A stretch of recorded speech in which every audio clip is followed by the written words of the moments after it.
What's going on, guys? Welcome to the Post Position Podcast. I'm your co-host, Jack Duffy. Today was a really fun episode. We started off talking about that James Harden and Giannis beef. Harden had that interview with Nichols, throwing some shots, maybe at Giannis, saying that he wished he was 7 foot and could just run and dunk. And we also got into Russell Westbrook completely revolutionizing his game and Houston thriving with their new small ball. And lastly, we talked about the Oklahoma City Thunder and Chris Paul surpassing expectations and being one of the most fun teams in the league to watch. So let's get to it.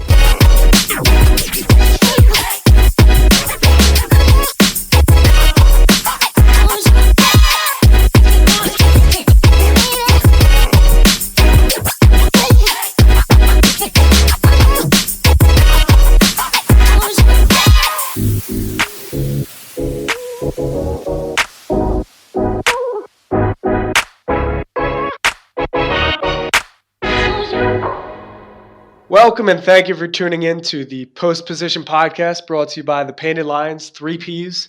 I'm your host, Brock Landis, and I'm accompanied by my co-host, Jack Connell, and my other co-host, Jack Duffy. You could find Jack Connell on Twitter at JackConnellTPL and Jack Duffy on Twitter at Jack Duffy. We are brought to you by the Painted Lions on Apple Podcasts right now, and hopefully, fingers crossed, tomorrow on YouTube. In the words of Jack Connell, this is a new era for 3Ps. We got some rebranding, a new logo courtesy of Jack. Jason Blevins helped us out with that a bit. But nonetheless, Jack 1, Jack 2, what to do, guys? How we doing? Doing great. You know, we got a lot to talk about today. I'm really excited. It was a very interesting drama day in terms of the NBA world, and I'm also ready to talk about some analytical stuff. Well, I'll let you guys take care of the stats. I'm more of an eye test kind of guy. Man, I am feeling like Brock today, honestly. I got looking at my Google Doc right now, loaded up with tons of stats. Brock's going to be proud of me. He's kind of adopted me into his little stat son, per se. But yeah, I'm ready to talk about James Harden. By the way, I'm pro James Harden, pro Rockets. So just throw that out there before we start things off. Yeah, now, normally with these podcasts, they're scheduled. But the slates of games and the course of the regular season dictates what we're going to talk about. But it felt like for this episode, we all mutually agreed about the topics we're going to talk about. Now, it's two brands of basketball, two completely different brands in a sense. We're going to talk about Oklahoma City, who has a true, arguably top 5 point guard that's creating their offense. The offense runs through him. And then a handful of players buying into that system, each individually with a different role, but all of which thriving. And this is a team that had little to no expectations of competing this year, at least according to public perception, and people have noted what Oklahoma's had in the past, and despite all of that talent, the underachievements in Oklahoma. A team without expectations is always a dangerous team, and Oklahoma City is overperforming, and it's become their new norm. On the other end, we have the Houston Rockets, who are overachieving right now, but that may not be a bad thing because Mike D'Antoni and Houston's organization is maximizing the success in Houston. But before we talk about new, innovative, and beautiful styles of basketball, we need to talk about the soap opera that the NBA is. And more drama has ensued, this time involving Giannis Antetokounmpo and Houston's own James Harden, who we'll talk about in later times during the podcast. Jack alluded to it, at least Duffy did. He is pro James Harden, as I am. Connell, I don't know how you feel. I'm sure we're going to find that out soon, but nevertheless, we have some drama.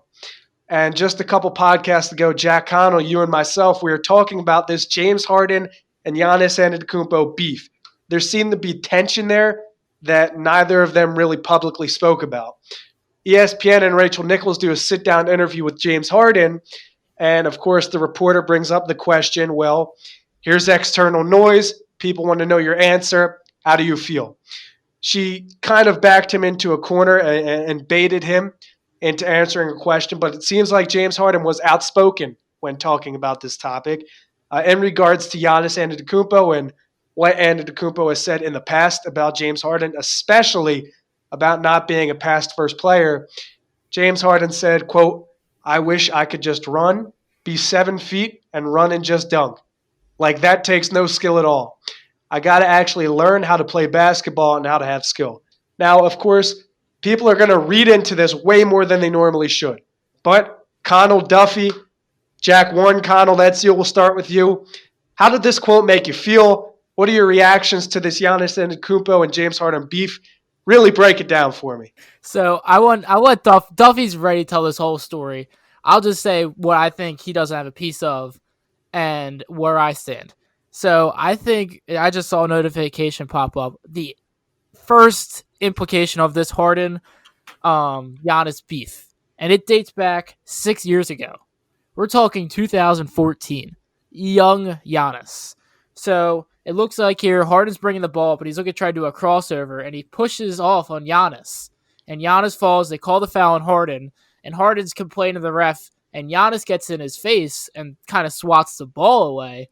And former NBA legend Larry Sanders steps in the way and kind of breaks it up. I'm just seeing all these Marshall. I'm seeing a lot of old faces here. I'm just looking at this as I'm seeing it now, but it seems like that's where maybe initially started this little scuffle 6 years ago. It's a very young Giannis. I mean, he's still, it's the old Bucks uniforms. He looks like, I think, he's maybe a rookie, but I'm on Giannis's side. I don't know. You guys are so, I could tell you're going to be very Harden. I like Giannis. He's a freak athlete. He's a freak of nature. He's a hard worker. It's not like he's just like, he's not like a Shaq type figure where he can just dunk and just is a lobing presence. Like, he's a hard worker. He's an incredible defender, and he's a great all around player. I mean, granted, his shot from three isn't the best, but I think he's the best player in the league, and I think that's kind of a little disrespectful for Harden to just say he's 7 foot and can dunk. I feel like there's a lot more to his game than that. Obviously, he's just very mad, but I don't know. I'm Team Giannis on this. All right, strong take, Team Giannis. Duffy, go ahead. So I think there can be a stance where you can like both Giannis and Harden, and where I fall into this is I love the drama in the NBA. Like I tweeted today, the NBA is the world's best soap opera, and shout out to Disney Gary Clark on Twitter who posted this full thread today about the context of this whole Harden and Rachel Nichols sit down. So basically what happened was the context before James Harden said, I wish I could be 7 feet and dunk. Doesn't take that much skill. Harden was asked by Rachel Nichols about Giannis's comments in the All-Star draft. Giannis wanted to pick a player that actually passed the ball, and he picked Kemba. And Harden's response was, I average more assists than Kemba. I don't see what the joke is. I don't pay attention to stuff like that. I just know none of them can mess with me. After the game, Giannis said that his team wanted to attack Harden because he thought that was their best chance to win. And I don't know if you saw it during the game, but Giannis gave a nice little forearm to Harden on a missed shot attempt inside. Rachel Nichols later asked James Harden who the best player in the NBA was, and Harden responded with, I feel like I'm the best. I don't see double teams for anybody else, maybe Dame. You usually see a double team after you have 50 or 60. If I have 18 the next game, I'm seeing a double the whole game. The NBA has never seen it before. And kind of where I go into that is I think a lot of people don't appreciate what exactly Harden's doing. I mean, averaging over 35 points per game for multiple seasons in this NBA is unheard of. And I think 10, 20 years from now, we're going to see how underappreciated we saw Harden's game and everything he did. And I just think what the Rockets are doing now, what James Harden is doing is some people don't find it aesthetically pleasing. But now with the Rockets with their small ball that we'll talk about in a little bit, they're fully embracing this analytically driven basketball with the small ball, no traditional centers, and it's working out for him. So I'm pro Harden and pro Giannis. I have nothing against Giannis. I think his prototype fits the modern NBA. He's a 6'10", 6'11" forward that can get to the rim at will, and it takes a lot of skill to get from the three-point line to the rim. It's not just athleticism, so I'm not discrediting Giannis' skill at all.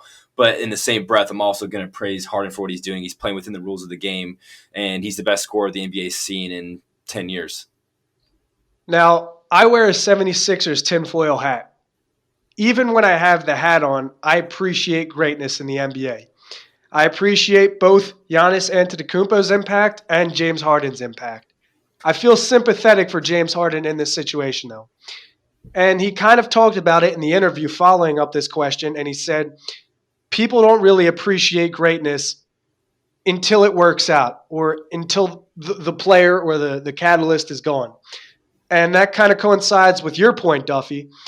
You should appreciate greatness while you see it. Now, the reason I'm sympathetic for James Harden and why I kind of understand where he's coming from with these quotes is that Giannis Antetokounmpo is a freak athlete. You can't practice to get to 7 feet. You can't take all of the naps in the world and eat all of the world's protein and become 7 feet. You're born with that. In a sense, Giannis Antetokounmpo has something very few people have in the NBA. The athletic talent, the composure, the ball handling, the offensive prowess, the strength, the willpower of a player 6'10 plus has. You can't teach because length. Because Giannis has that, he has a 50-foot head start. He is so strong and so dominant that when you guard him, if he beats you, what are you going to do? If you're 4 inches taller or 30 pounds lighter, what are you going to do? You need to rely on teammate help. You need to rely on game plan. For a player like James Harden, though, him saying, I have to work for this, I understand that. A player that's 6'5" is just another player, height-wise at least, in the NBA. For James Harden, though, he has to get creative. He has to get tricky. And the interesting thing is, like I said, if you're defending Giannis and he just bullies you, what are you going to do? But for James Harden, when you're playing defense, you really got to strap up. You got to lace up and make sure you have your seatbelt on because you're going for a ride. James Harden isn't going to bully you into the paint. He's not going to look to post up on the low block and go to work on you there. He's not going to have to Euro step from the free throw line. James Harden's going to catch the basketball, feet, maybe even 10 beyond the perimeter, and he's going to go to work. And you got to strap up. So for a player 6'5" that has to dribble, they have to work to get around their defenders. They face double teams outside of the perimeter. They're defended right when they get past half court. He's got to be way more creative than a 7 feet athletic freak like Giannis Antetokounmpo has to be. But regardless of all of that, I don't want to be pro Giannis or pro James in this situation. Like Duffy, I just appreciate both players. I think also in the Players Tribune article last week, if you didn't read it, Ben Gordon had a really good piece about mental health and all that kind of stuff. One thing he said in there stuck out to me a lot and is really true is Ben Gordon was listed at 6'3", but in reality, he's like 6 foot, 6'1". And one thing he said in the article was, do you know how hard it is for a 6 foot guy in the NBA to get shots off, get 15, 20 shots off in a game compared to a guy that's like 6'8", 7 foot? It's almost impossible to do that off the dribble against, now the NBA, it's positionless basketball. So to be shorter and not as athletic, yet it takes so much skill, the amount of time you put into your craft, into watching film to get shots off, to know your defenders, to have all these counters to every single move, takes so much skill and preparation. And so it's just a credit to what James Harden's doing and other small guys in the league. But that's not a discredit to what Giannis is doing. Giannis is, we haven't really seen a guy like Giannis ever in the league. And I think Giannis is kind of like the future in the NBA. Pascal Siakam isn't at the strength level that Giannis is, but the same skills of having a 6'10" guard, big guard, Ben Simmons, same way. So I think what both of them are doing is unique in their own beautiful way, but we have to appreciate greatness in any form. But likewise, there's also counter arguments for both sides of this coin because people arguing against James Harden will say, well, Giannis plays both ends of the floor and he does it at a grossly efficient rate. Like, he's arguably the most dominant player in the NBA on both ends of the floor. And that's a testament to how good of a player he is and how hard he works. But the counter argument against James Harden would be he doesn't play defense. Well, the counter argument for a player like Giannis Antetokounmpo would be he's an athletic freak. He doesn't have to work as hard offensively. And then somebody could go back and say, well, James Harden utilizes fouls more than any other player, so he gets the lucky whistle or he'll get the benefit of the doubt. And then people will say, well, Giannis Antetokounmpo travels and takes 3 steps, and his gather step is a travel. Things of that sort. So it's almost like it's a never-ending debate, and it seems like people are caught up in hindsight. So I hate to bring the Kobe Bryant death into this, but a lot of people were talking about Kobe Bryant's death as tragic, but this is almost like a wake-up call. Let's appreciate players while they're here and stop debating who's better and just appreciate everybody while they're here. Well, it seems like those people aren't really keeping that same energy because here we are just a couple weeks later with this debate. The one thing I just wanted to make note of about he's given his height. If height and size was all that mattered in making a talented NBA player, Boban Marjanovic, Taco Fall, Manute Bol, and Glenn Big Baby would just be the best NBA players. Yeah, you're right. I think it also, ball handling is something you have to learn. You're not gifted with ball handling skills. Offensive and defensive IQ, you aren't gifted with. Yeah, I think Giannis. I was listening to the Part of My Take podcast, and they're talking about Giannis. And he's like, Giannis just wants to win. Like, he is working every day. That is the only thing on his mind right now is winning. He is not a guy that's just gifted with size and athleticism and just coast through. Like, he's worked to get where he is. I mean, look at him when he came out of the draft in 2013, 2014. Like, he was a skinny, tall, skinny kid. Like, he really wasn't this freaking age. Like, he put on like 50 pounds of muscle. Like, he has worked himself to where he is. You're right. He does have a sickening work ethic, and to this day, I believe 97.5 brought on somebody close to the Bucks organization. If not close, they worked within the organization. And they said that, for example, there will be a game where Giannis does something poorly. Maybe it's shooting at the line, or maybe he missed a lot of shots around the rim. There are times when after the game, he doesn't even change into street clothes. He just goes to the practice facility and practices right after the game. And players will come and hang out and also work out. But after the game, Giannis is working on things he can improve upon. And the players, Pat Connaughton, Dante, they talked about how sometimes they'll try to beat Giannis to the gym, be the first ones in the gym, and they never win. Giannis is literally the embodiment of first in, last out. He does have a sickening work ethic. I think both players are great. We're going to move on from that topic, though, and talk about the Houston Rockets. And Duffy, I want to start with you.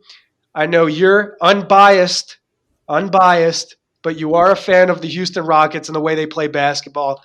I'm going to let you start. What have you seen with the Rockets and their small ball approach? So I think the biggest change with the Rockets is Russell Westbrook, and I think that's what majority of this conversation is going to revolve around is Russell Westbrook and the evolution of his game. For much of Russell Westbrook's career, he's done things his way and done things the exact same way, and that's kind of what made him the MVP 3 years ago. That's what brought the Thunder to the finals in 2011, what made him so great, won him scoring titles, averaging triple-doubles. But in order to win a championship, you kind of have to switch things up. And one thing we've seen over the last 11 games for the Rockets, honestly, since 2020 started, is them, like I said before, fully embracing this analytically driven basketball. And the crazy thing for Russ is he stopped shooting threes, but D'Antoni never explicitly told Russell Westbrook to change to his game. He just gave Russ the necessary room to find his wreak-having way. This year, 2019-20, has been the biggest adjustment for his career. There's a rough start for him in Houston, but there was kind of only two options for how the season was going to work out for Russell Westbrook. Him being the willing shooter he is, he was going to hit more open threes within the freedom of D'Antoni's offense, or the immense spacing that he got within that offense would allow him to get to the rim at will, and we've seen the latter to become true. And since Capella got traded his last game, January 28th, the Rockets are 9-2.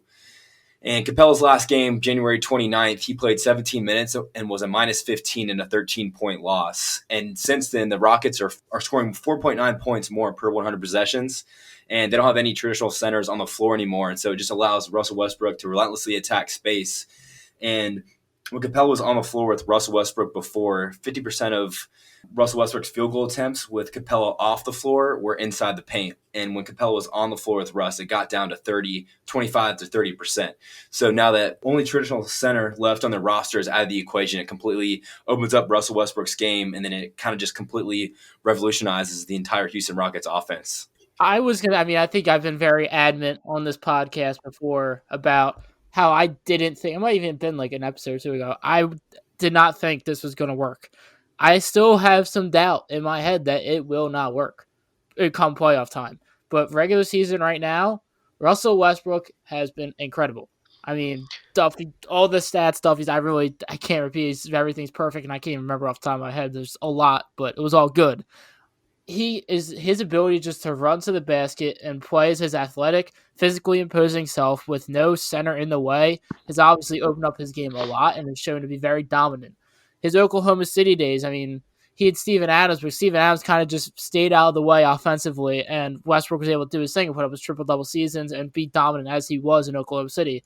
And now he's able to do that again. And Harden has kind of had a cold streak recently. He's been, I think, maybe a little bit injured with his shoulder. And Westbrook has just been able to take over and be incredible. And I think that's really just a testament to Mike D'Antoni kind of switching things up a bit. which I think is something great. I don't think anybody's really talked about that much in Houston. I mean, they've kind of switched things up over the year, but I mean, they kind of went full force into it and trusted D'Antoni with his small ball mindset. Daryl Morey let him go ahead and do it, and it's kind of paid off so far. I mean, they really have been very good. I mean, I love Robert Covington. Covington's been well. I'm happy to see my boy succeeding. I mean, Eric Gordon's getting back. I mean, Harden's going to probably get back in the swing of things. I think I'm still, when teams get film on them on a series, like, okay, this is how we can break this team down, tendencies we can use to work our big men and get in the spots we need them to get them into.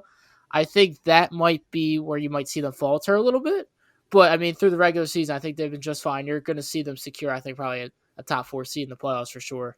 So the Rockets are 9-2 since Capella's last game. And like I said before, they're 4.9 points more per 100 possessions on offense. And Russell Westbrook, since January 18th, he's only shooting 1.7 3-point attempts per game at a 33% clip. There was a 5-game stretch since January 18th where Russell Westbrook only shot 2 3-point attempts. And in that same 5-game stretch, Eric Gordon shot 48, just to put that in context.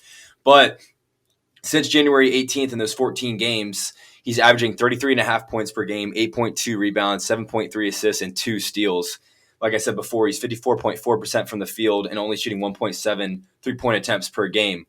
And one thing that's also been a positive for Russ as well is he's shooting 80.7% from the free throw line on 5.9 attempts per game. Finally starting to figure out how to play. There's no center blocking the way for him to get to the basket. And like I said before, him getting to the paint is so essential to his game and honestly the whole entire Houston Rockets offense. And there's some more stats that will make Brock really happy. So Russell Westbrook's percentage of field goal attempts in the restricted area before January 1st was 40.9%. And his percentage of field goal attempts in the restricted area after January 1st are 52%.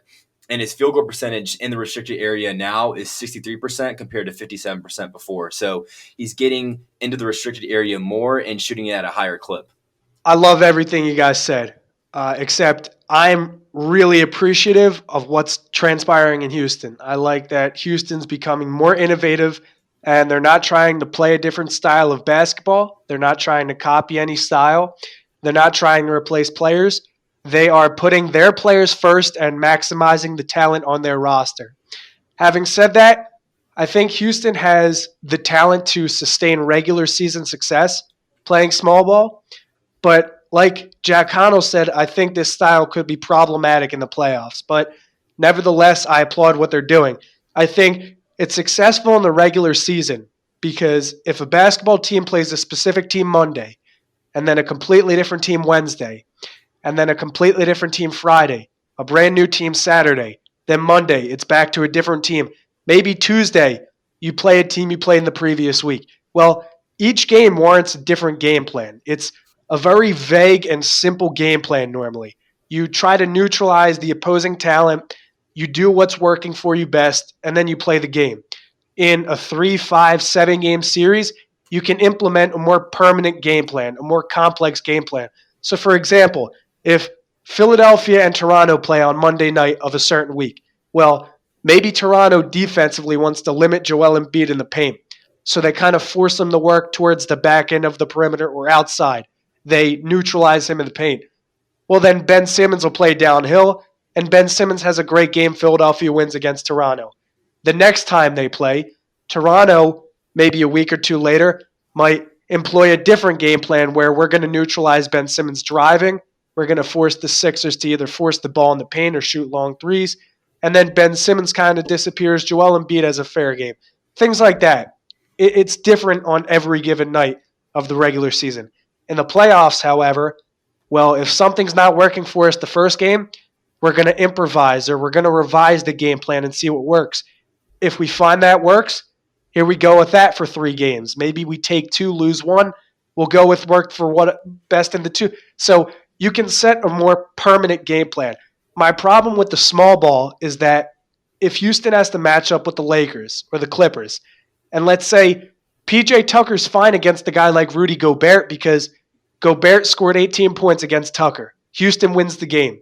Houston was able to make Rudy Gobert struggle offensively against other players on the floor, but against PJ Tucker, 18 points. So He's going at Tucker. He's constantly fighting for position. He's constantly posting up. He's constantly getting the ball. And now on defense, Rudy Gobert has to step out and guard Tucker, who's much smaller and much quicker than him. So Rudy Gobert is going to get gassed. And there's not much more in the Jazz, offensively at least right now, with them struggling, that's going to propel them to a win over Houston.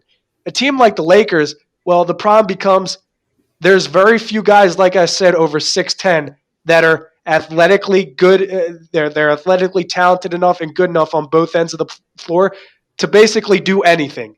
And Anthony Davis is one of those guys. So the problem for Houston will come when, okay, PJ Tucker now has to defend Anthony Davis, and he's being defended by Anthony Davis. So he's essentially making no impact. It's probably going to be detrimental having him on the floor. And then who's going to guard LeBron James? And vice versa, who does LeBron James guard?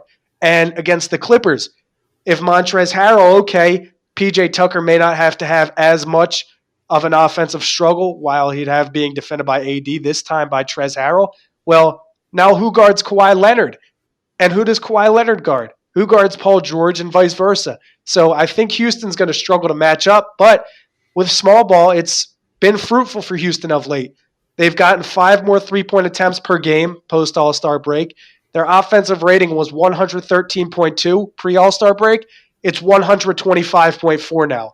Their defensive rating of 109.8 pre-All-Star break is better at 106.6. They're shooting better from the field. Their true shooting percentage spiked. They're forcing opponents to turn the basketball over more. 15% turnover percentage for the opponent pre-All-Star break.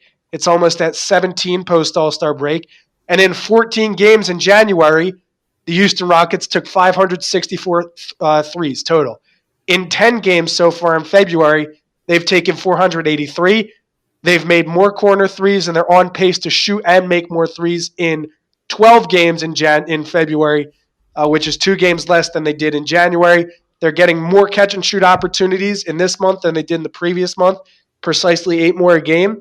And Russell Westbrook and James Harden are coexisting. So while I think small ball is proving to work for this team temporarily, and this roster can sustain success, it might not work in the playoffs when it is most important. Yeah, I do agree that when you face a team that has a dominant big man like Anthony Davis, I think that's the guy that would pose the most problems for them in the West, because Nikola Jokic kind of plays on the perimeter, passing the ball. But when you play the Rockets, there's no way to play them without in some way playing on their terms, if that makes any sense. Because the way their small ball works, it takes 2 completely different skill sets to defend James Harden than it takes to guard Russell Westbrook. You need 2 completely different kind of defenders, and it takes 2 completely different kind of skill sets. I mean, James Harden, perimeter-oriented, he's playing within the rules of the game, drawing fouls at a high rate, hitting step-back threes, one of the best playmakers in the entire league, contrary to what Giannis Antetokounmpo thinks.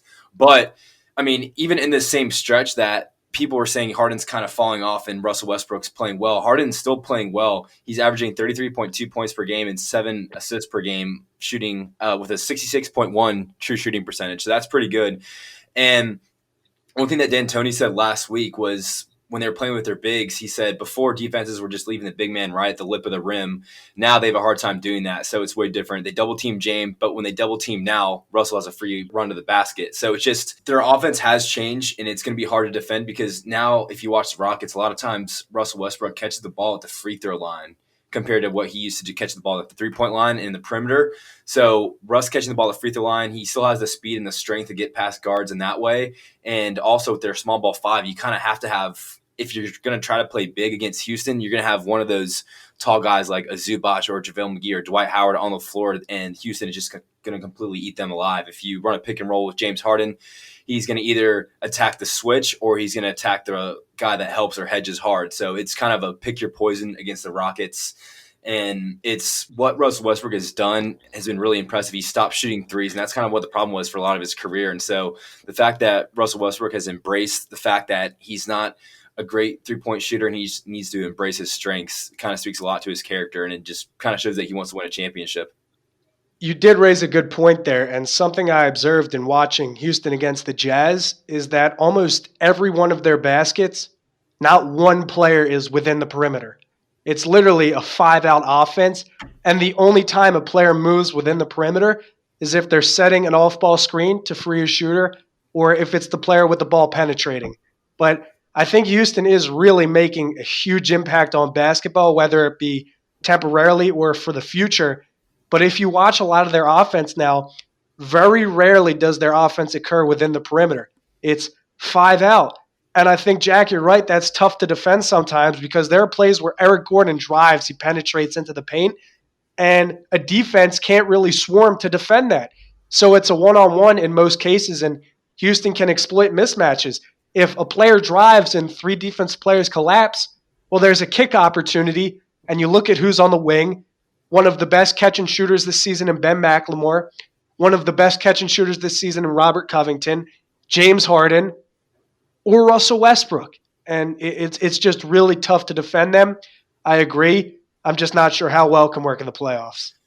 And also, kind of what you're saying is what D'Antoni has said as well, is when they double James Harden, it gives Russell Westbrook a free lane to the basket. And in that same stretch, Russell Westbrook is averaging 20.8 points per game in the paint. That's 2 points more than the second-place guy in Zion Williamson. So Russ is getting to the paint at will.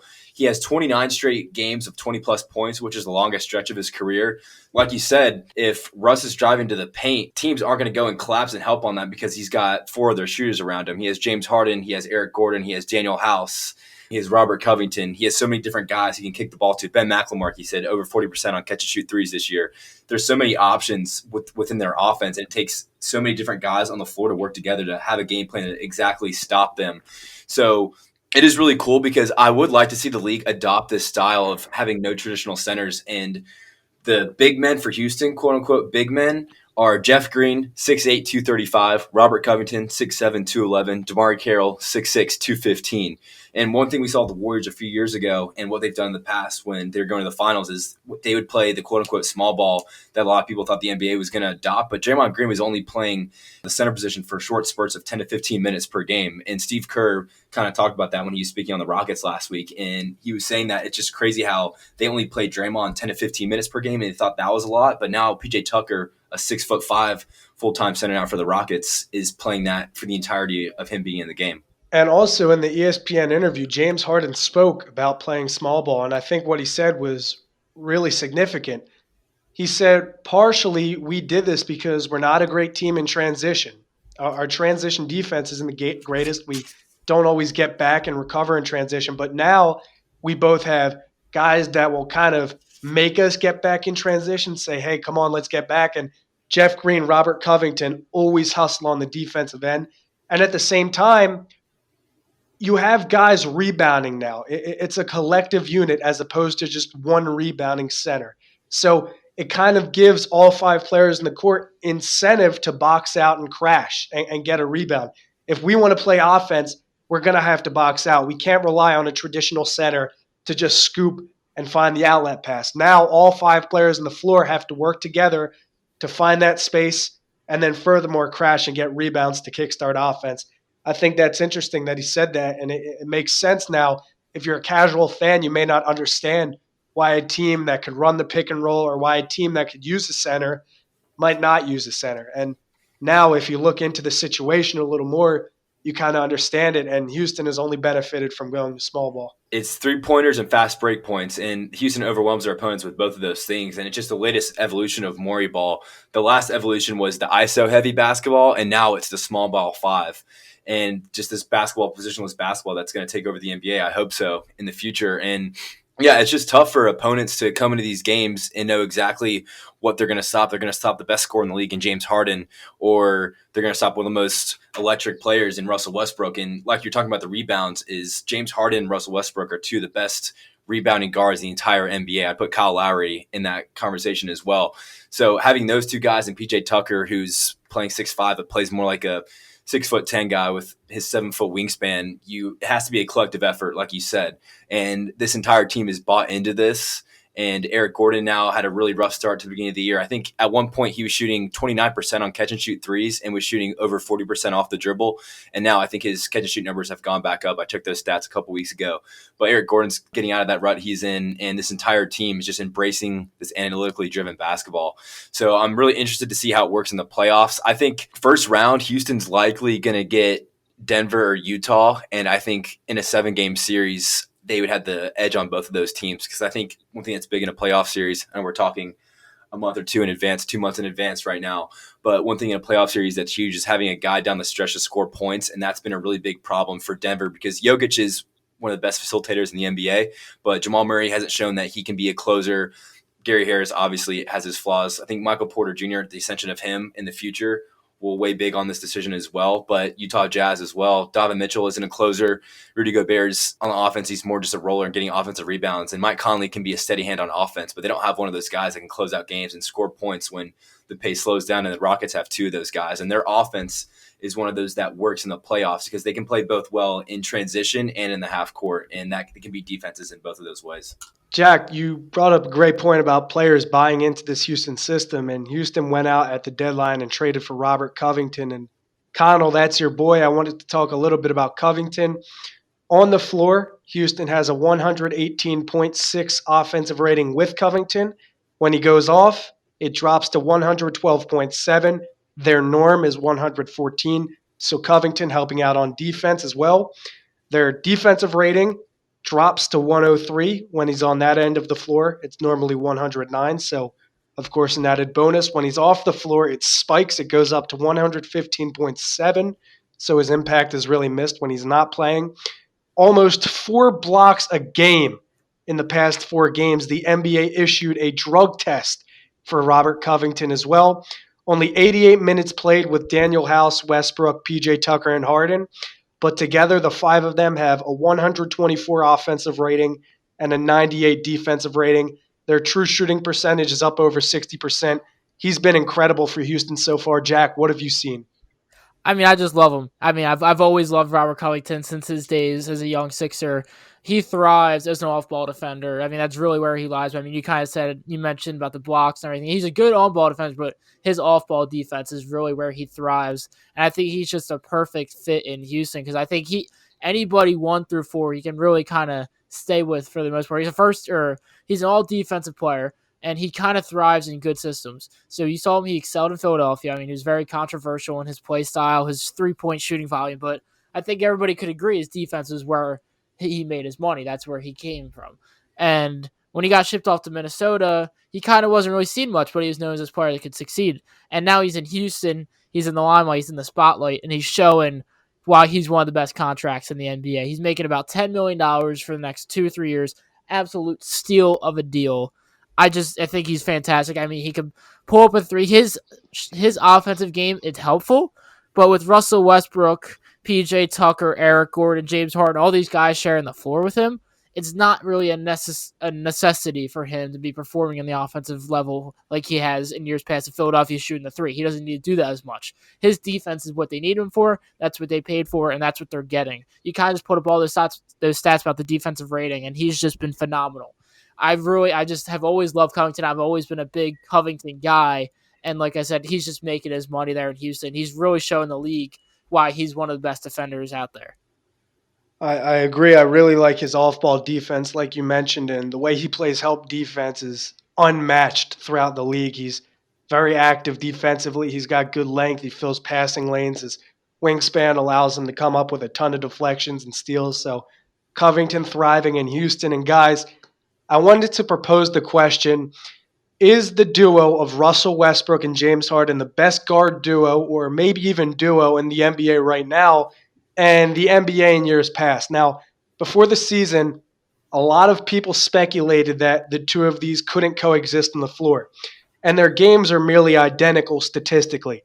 James Harden, almost 18 drives a game, 8th in the NBA. Russell Westbrook, over 20 drives again, 1st in the NBA. James Harden has the 4th most drives all season. Westbrook, the 5th most drives.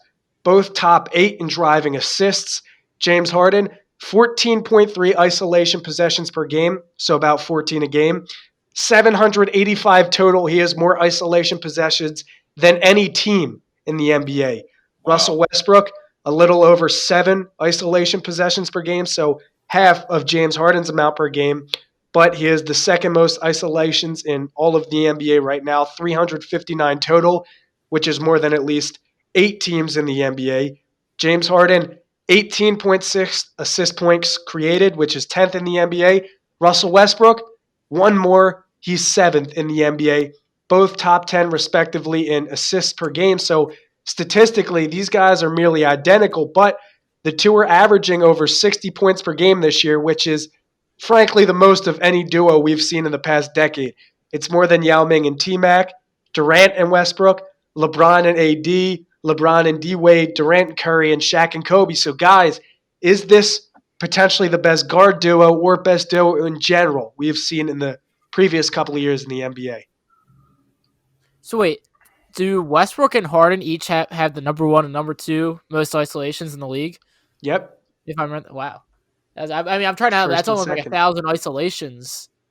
If I was doing the math right there, you said about 600 and 300 or so. So that's almost 1,000. That's Well, 785 isolation possessions for Harden. That's more than any team in the NBA. And Westbrook has 359, which is more than at least 8 teams in the NBA. That's over 1,100 ISOs. Wow, I never even thought of it like that. That's kind of mind blowing stat there. Mm-hmm. But I mean, it's something that you kind of made a point of. I think they are the best guard duo this year. Overall, I would think I would put Steph and Clay over them as a better guard duo. Just in their prime, I think they're just unstoppable. I mean, they've only been together. I mean, Westbrook and Harden have been thriving for a little bit. So I mean, I think you could still put up Dame and CJ. I think I would still put Steph and Clay the last couple of years over Westbrook and Harden, in my opinion. I think obviously right now is what 11 game sample size since Capella left. Yeah. I'd be intrigued to see how this works out until the beginning of the Rockets are going to play hard until the end of the year because they're not solidified as like a top 2 seed, so they're going to try to go as high as they can. So I'll be interested to see how in 6 weeks from now how they're still looking at these numbers still stay the same. But if Westbrook is playing at this high of a level in the end of the year going into the playoffs, then I'd honestly put him above Steph and Clay guard-wise just because of how efficient Russ is doing, his impact on both ends. I know Clay is more – he plays into the Warrior system more so than playing within himself, and that's kind of different than what Westbrook does. But now Westbrook is playing within the system. That is the Rockets. That is the evolutionized Morey ball. So, I mean, right now, Russell Westbrook's playing like a top 15 player in the NBA, top 10 player in the NBA, and you wouldn't put Clay in the same regards as that. So as of right now, yeah, I think the best duo overall in the NBA is Anthony Davis and LeBron still. I think you have 2 top 5 players in the league right there playing on the same team. I mean, they're going to be the 2 best players in almost every playoff series except for in the West, except for maybe the Clippers, or I guess when you get to Houston, they'll have 2-3 best players in the series. But definitely LeBron and AD, but guard-wise, I'd say Russ and Harden have the trophy right there. And Russell Westbrook has altered his game a little bit. Not entirely, but Jack, you talked about it for a little bit, shooting much less threes. He's only taken under 43 since mid-January, when before that he was taking over 2.5 per game. And yet he's shooting over 55% on 2-point attempts, which is the most efficient Westbrook has been since his days in Oklahoma City with Kevin Durant. But because I bring the name Oklahoma City into this mix, I think it's an appropriate time to talk about the Thunder and how they've fared this season. And earlier, I brought up the expectation factor that prior to the season, not many people anticipated Oklahoma would be a playoff team, let alone one of the best teams and have the best record since, I believe, Christmas, Oklahoma does. Now, this is a team led by a true point guard in Chris Paul, and there's a supporting cast which has a lot of talent. Jack Duffy, Jack Connell. Before I go on my rampage with stats, I got to know what you guys have seen from Oklahoma this year. I want to kind of preface the whole entire Thunder thing with the situation Chris Paul is in right now. I think he's kind of had a lot of pressure on him since he went to Lob City back from New Orleans. I mean, you look back in the early 2010s, they were probably one of the most talented teams to not ever go to the finals. I mean, they had a 3-1 lead and lost. They probably should have gone to the finals with that team they had, that cast of DeAndre Jordan, J.J. Redick, Jamal Crawford, Chris Paul, Blake Griffin. Blake Griffin being in his prime as well as Chris Paul, and never even going to the finals, let alone the conference finals. So, and then leaves that whole drama that happened in LA and goes to the Rockets, and they have pressure to win championships in 2 years. They were a Chris Paul hamstring injury away from going to the finals. You can't say with level-headedly say that the Rockets, if Chris Paul didn't get hurt, they definitely would have gone to the finals and beaten that LeBron James only team in the finals back in 2018. So, and I think now him going to Oklahoma City, there's not as much pressure to win a championship. They obviously don't have championship aspirations. He kind of goes in there and is playing, honestly, the best role he can play. Chris Paul is kind of the leader in the locker room. There's not a lot of pressure to win games, and he can kind of bring SGA under his wing and kind of coach him through the year. He can get his shots up. He's the best scorer in the fourth quarter in the entire NBA, and they just have a bunch of little pieces that fit together really well. So I think with Chris Paul not having that weight on his shoulders to win a championship is flourished. They just have a bunch of dudes. I mean, I was talking before the podcast. I was playing in my league, and I just went through the season of the Oklahoma City Thunder, and they just got a bunch of guys. I mean, Chris Paul, I think Oklahoma City's a perfect place for him. He's just thriving. I just want to say, last year, it would felt like Chris Paul was heavily considered to be the worst contract in the NBA. Funny how times have changed. He's an all-star now. I mean, he was an all-star before, but he's come back. He's an all-star again. He's playing great. For 34 years old, he looks fantastic.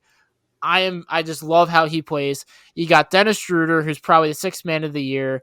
He's been absolutely great comeback from what he was in Atlanta. He's putting up almost, I feel like 20 points per game almost off the bench. He's shooting very well.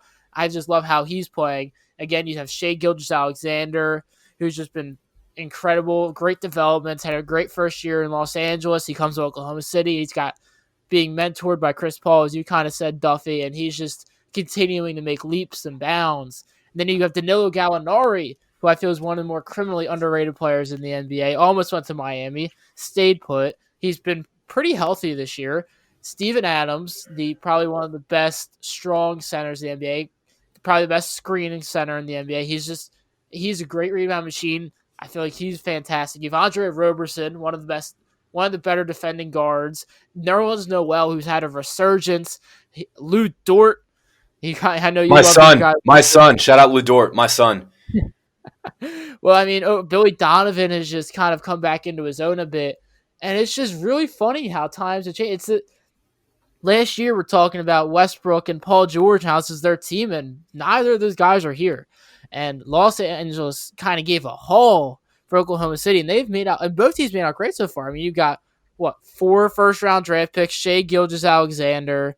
And then you got Chris Paul and draft picks for Russell Westbrook. So they really have a bright future there and a solid present right now. I mean, they are a team I would not want to play in the playoffs right now. I kind of see them as the West Miami in terms of playoffs and how they stand and everything right now. Is Chris Paul going to pull a John Stockton and just consistently be a top 5 point guard in the NBA every single day until he retires?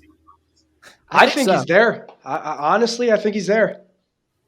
He's there right now, and I think he's going to stay that way until he retires if history indicates that now. Well, season, what I said about Houston was that they're a team that's overachieving, but that may not be a bad thing. I just think Oklahoma is just flat out good. I think they're a good basketball team, and they're led by Chris Paul. And Paul has been as durable as you could be for an NBA player. And given his injury history and his age, it's even more impressive. What I equate the Oklahoma City offense to is poetry in motion. It's a lot of off-ball movement. Now, as primarily a viewer of the 76ers, you see a lot of one guy dribbling and 4 guys standing and watching the ball. With Oklahoma, there's a lot of guys in motion at all times. There's 2 off-ball screens, a guy coming around one screen, and then a guy cutting back door. Maybe a guy running to the corner, going baseline to the other corner.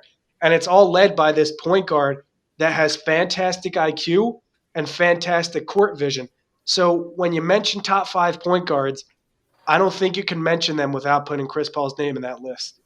It's just really fun watching this Oklahoma City offense. Like you said, a lot of movement, a lot of pin downs, a lot of weak side pick and rolls with off-ball movement and screens on the opposite side of the floor. So it's just one thing that was coming into this season is Billy Donovan a good coach? I think he was sort of on the hot seat a little bit in a few years past, and he finally has a team where I think he can run a system that is not revolved around a guy like Russell Westbrook, who I think as the lead role is kind of a hard guy to base your offensive system around. And so I think you got to give credit to Billy Donovan as well, along with Chris Paul with how he's designed this offense to not have one top 15 guy in the NBA and still be one of the better teams. Yeah, I mean, his ability just to bring back the team. I think he finally has a group now that he can work around with. I mean, like you mentioned, Duffy, I mean, Westbrook's a hard guy to kind of make an offense for. I feel like he's kind of found his fit in Houston, as we talked about. And it's just, I feel like it was a whole different, I feel like he kind of was just given pieces. He was just like, here's Carmelo Anthony, Paul George, and Russell Westbrook. Make it work. And it was just a little challenging for him because it was kind of a hard mesh between the group. And now he kind of has his own guys. I mean, I think they're really on the up and up. And I'm I can't say how I'm so excited for this team. I really am a big fan of this Thunder squad. Do you think Billy Donovan can kind of relate to Brett Brown with having 3 different teams in 3 years and having to change up his offensive systems constantly? I know Brett's had, 5 casts in the last 2.5 years? No, because Brett doesn't change his offense. It's been the same philosophy this season, getting exposed because there's no good three-point shooters to justify why they attempt over 100 more threes and catch and shoot threes and do that all on the road as opposed to home. I mean, you don't game plan for being home and away. You game plan for opponent. So you're anti-Brown as well. Of course I am. That's opening Pandora's box that we can save for another podcast because if you couldn't tell, you just struck a nerve in me. I sat up in my chair a little bit and got a little more passionate because I got to talk about why I don't like Brett Brown. But the thing I was going to say about Billy Donovan is that this team is so well disciplined, and I think it's juxtaposed by a couple of statistics. They have the best opponent free throw attempt rate in the NBA, which means they have the lowest. Now, I didn't want to say it was the lowest because that may come off as a bad thing, but this team is sending teams to the line the least amount in the NBA. They're also allowing the least amount of fast break points in the NBA. So defensively, they're just good enough. On offense, they are thriving in the fourth quarter. And I think that's due to coaching and chemistry. A lot of that off-ball movement is a product of Billy Donovan's coaching. In the fourth quarter, Chris Paul has the most clutch points scored, the best plus-minus, the second most steals in the fourth quarter. Now, SGA, he has the 18th most fourth quarter points in the NBA, and Schroeder has the 13th most fourth quarter points in the NBA. So 3 players top 20 on their team in points scored in the fourth quarter, and all of them shoot over 45% in the fourth quarter. Now, Gallinari has a 121.9 offensive rating in the fourth quarter, 3rd most in the NBA, and he has the highest net rating in the fourth quarter in the NBA. SGA has the 8th highest offensive rating in the fourth quarter in the NBA. Steven Adams and Nerlens Noel have true shooting percentages, both top 10 in the NBA in the fourth quarter, but their usage percentages are under 14%. So this is a group of guys where chemistry, it's flowing. They're really hitting on all cylinders because offensively and defensively, they don't have a clear flaw right now. And it's just fun to watch because that expectation factor. Teams with nothing to lose are always dangerous teams. Would you say that the Thunder are more of a regular season team more so than the playoffs? Because do you think if their offense translates to the playoffs, obviously they have a closer and Chris Paul, the guy that get them a bucket. But Brock, do you think that the way that they're playing now can translate into a first-round playoff series? Yeah, I do. The reason I do is because they have so many different little factors in the half-court offense. So you've got a guy, Chris Paul, who can score. He's improved his scoring every month of this season, who's also 10th in the NBA in assists. You can run the pick and roll with both him and Steven Adams. Chris Paul is top 8 in pick and roll ball handler points. Steven Adams, as a roll man, is shooting over 65% from the field. That's over half of his buckets going in as a pick and roll man. SGA drives more than a lot of players in the NBA. He has the 4th most points via drive in the NBA. He has the 6th most free throw attempts via drive in the NBA. Gallinari is being used as catch and shooter. He has the 4th most 3-point makes as a catch and shooter in the NBA this season, and the 3rd most catch and shoot points in the NBA from the season, not to mention 8th most free throw attempts from the post in the NBA, but the 7 players ahead of him all have at least 70 more post-ups than him. So he's getting to the line from the post. SGA is driving and attacking. He can create his own shot. Chris Paul works to move the ball around, plus he gets the P&R with Steven Adams. And Dennis Schroeder off the bench over 42% on catch and shoot tries, and he's shooting over 52% on the DHO. So their offense has so many little factors because it doesn't necessarily just have one player. It runs through Chris Paul, but they have a lot of different little factors they can use in the half-court offense. I think that offense would translate better than most to all offenses in the NBA. There's constant movement. I think this offense will be better than what the Sixers utilize. I think it'll be better than what Houston could utilize in the playoffs offensively. I just really like the product they're making over there in OKC. Yeah, I mean, usually the like playoffs are usually it's always the stars are the ones that takes place. They're the ones that take center stage. But there's a couple times where a small town group of guys kind of takes over and is able to beat the stars. You've seen it before with the We Believe Warriors. I mean, you have seen some of these groups of guys that have overcome superstars and have been able to persevere and move throughout the playoffs. So I think that Oklahoma City really could be one of those teams this year to make a push, maybe get past a round or two in the playoffs. They're a team I would keep an eye out for. I think one thing, also have to give Chris Paul credit for, and as well as Billy Donovan, is Chris Paul is playing basketball while like getting his shots up, getting his assists, having a usage rate that is not too far away from where it's been for most of his career, while letting Shai Gilgeous-Alexander coexist right beside him, while SGA is averaging 19.4 points per game, 6.3 rebounds, 3.3 assists, shooting 47% from the field and 35% from three. So I say SGA is in the conversation for most improved player. I think he's going to be an all-star eventually in this league. Having a 6'6" guard, and you have having multiple players, honestly, in a playoff series, having multiple players on the floor at the same time that can be a ball handler and a scorer in the pick and roll, both shooting from three and can go inside and can dish the ball. I think that's really valuable, and that's another reason why I think in a 7-game playoff series that Oklahoma City could take a team to 6 games. And I think Oklahoma City right now is in the 4 seed, right? Correct. So they're in the 4 seed. Right now. Yeah, so they're in the 4 seed right now. They'd play Houston in the first round. I'd like to see a first round series of Oklahoma City against Utah or Denver. That would be best case scenario for me personally. I'd like to see Houston knock off one of those two aforementioned teams, not the Oklahoma City Thunder. Just because I think a second round series with the Thunder and Rockets against one of the top 2 seeds would be a little bit more enjoyable. But I mean, I just think this Thunder team is perfectly constructed. You got to give Sam Presti credit. He survived past KD, past Russell Westbrook, has all these picks now. He has the perfect balance of having picks for the future while being able to win currently. So I think you have to give Sam Presti credit, and then also SGA for how well he stepped up in his second year. So real quick, the Thunder are the 5th seed, but the Lakers are first on a 7-game win streak. The Nuggets are second on a 2-game. The Clippers are third on a 2-game. Then Houston is 4 on a 5-game win streak, and Oklahoma is 5 on a 5-game win streak. 38 wins for the Rockets, 37 for the Thunder. Both teams on a 5-game winning streak, 4 and 5. So Houston could potentially make a run for the 4th seed without a doubt. I mean, not Houston, Oklahoma. My apologies. Oh, yeah, for sure. I mean, I think they very well could. I mean, I don't think their schedule really is one of the more difficult ones coming off. I am really excited. The Western Conference is shaping up to have some really, really interesting first-round matchups. I mean, Zion, LeBron, possibly between 1 and 8. Like we just mentioned, possibly Oklahoma City, Houston. And there are so many matchups I'm keeping my eye out for. It's really going to be a fun Western Conference side of the playoffs.